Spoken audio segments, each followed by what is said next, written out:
نو زما عزیزانو مونږ دوره وکړو او 2 ټکي عربي نشو ویل. BA پاس کی د درخواست لیکلو په چل نه پوي، نو الله در باندې څه عذاب نازل کړي دي چې BA پاس په جونیئر کلرکای پسې ګرځي دا لکان کنه. ها اوس په بندونه غاګوي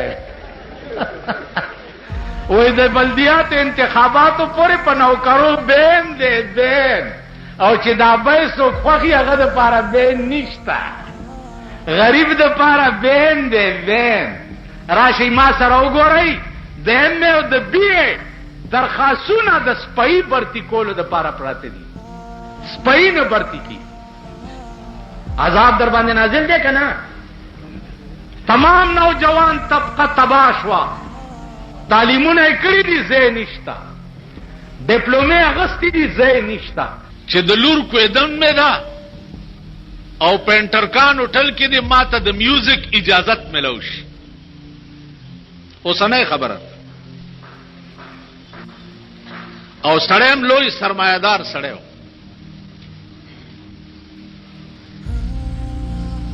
نو هغه بابو ورته وی چې دی انټرکان آزاد زیاده چرته چې د شرابو پیټه پرتی دی او د شرابو کمرې ډکی دی، الته د میوزیک اجازت غوښتو څه ضرورت دی؟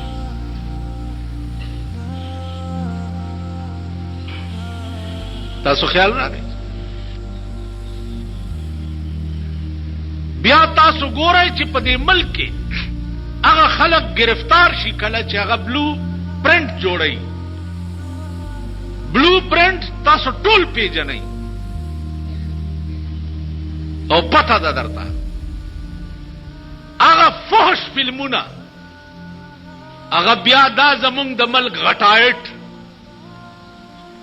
او دا د سنډا رونه چې دي، دا خلق ټول شپه بلو پرنټونه ګوري، ورسره ښځې ناست. دا جلسه نن ماسپخین نه پس بکېده او مازیګر بکېده. ما د مولانا صاحب ته وی چې که زما د درتلو شوق دی وی نو مازیګر یې مه کوه، زه سهار 10 بجې او که مازیګر دلته نورې میلې لګېدلي کوچی بازار کې.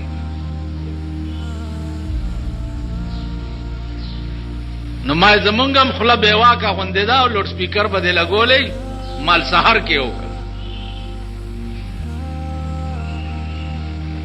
تاسو اندازه وکئ چې د کم قوم د ښځو د نرو دا حالتي، داغه قوم انجام بڅي، هغه قوم به بخله کېږي څنګه؟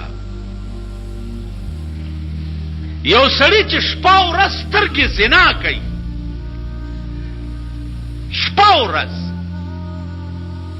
سهار نواله تر ماسخوتن 10 بجو پورې ستا سترګې زنا کوي.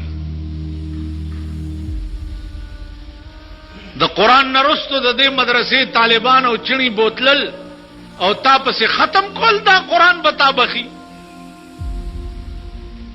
یا دې طالبانو مليانو تم دا پته ده چې دا قرآن بتا سړی وبخي چې د چا ټوله زندگی په زنا کې تیری. زمونږ غوږونه ټوله ورځ ساوري، زمونږ سترګې ټوله ورځ څه ګوري، زمونږ لاسونه ټوله ورځ څه سره لګي، زمونږ خپې ټوله ورځ چرته روانې وي. نو بیا بے اختیاره دی چې قبر ته روان کی.